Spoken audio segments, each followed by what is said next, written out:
미국과 한국 정상이 최근 전화회담에서 대북 전략에 대한 긴밀한 조율에 합의한 가운데 앞으로 북한 문제에 대한 양국 간 조율이 어떻게 진행될지 주목됩니다.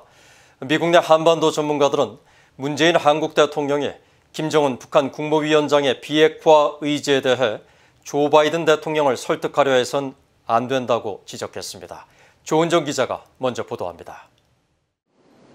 1990년대 제네바 핵협상 등에서 북한과 직접 협상했던 로버트 아이론 전 미국 국무부 비확산 군축 담당 특별보좌관은 최근 VOA에 문재인 대통령은 설득력 있는 증거 없이 전임 도널드 트럼프 대통령에게 김정은이 비핵화에 진지하다고 주장했다고 지적했습니다. 아이론 전 특보는 그러면서 문재인 정부가 바이든 정부에 조속한 북한 관여를 유도하기 위해 같은 주장을 반복하지 말아야 한다며 바이든 정부는 그런 주장에 회의적으로 반응할 것이라고 분석했습니다. These are people who've dealt with the North Korea problem before. They've made their own assessments, I believe, of the likelihood that North Korea will ever disarm completely. Now, I can't speak for them, but my sense is these are realistic people, very knowledgeable people, and I don't think they will take at face value any Kim Jong-un statements about a commitment to denuclearization. 1994년 북핵 1차 위기 당시 미국 제네바 기본 합의의 주역인 로버트 갈루치 전 국무부 북핵 특사 역시 같은 견해를 밝혔습니다.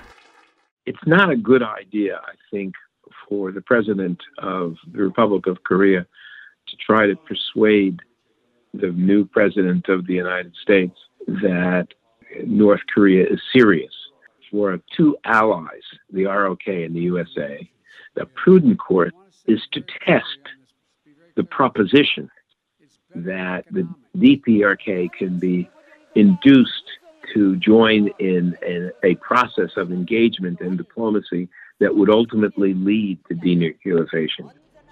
앞서 문재인 대통령은 신년 기자회견에서 김정은 위원장이 비핵화 의지가 분명히 있다고 생각한다고 밝혔고 정의용 외교부 장관도 후보자 신분 당시 김 위원장이 비핵화 의지를 분명히 보였다고 말했습니다.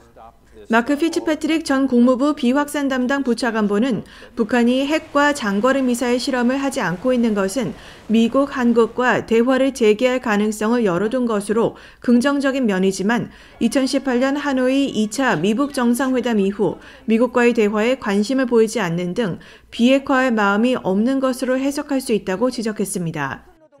게리 세이모어 전 백악관 대량살상 무기조정관도 북한이 지금은 핵 포기 의사가 없는 것 같다며 최소한 바이든 대통령의 임기 4년 동안에 북한이 비핵화를 할 의지는 없는 것으로 평가했습니다.